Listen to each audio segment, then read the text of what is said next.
تفاصيل وفاة الفنان سيد صادق ومحطات سريعة من حياته.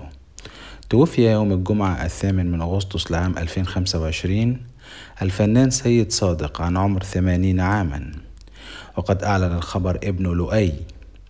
وقد توفي الفنان سيد صادق فجأة ولم يعاني من أي مشاكل صحية طارئة، وكان نشيطا في عمله في مجال قطع غيار السيارات في الفترة الأخيرة. جدير بالذكر أن الفنان سيد صادق من مواليد عام 1945.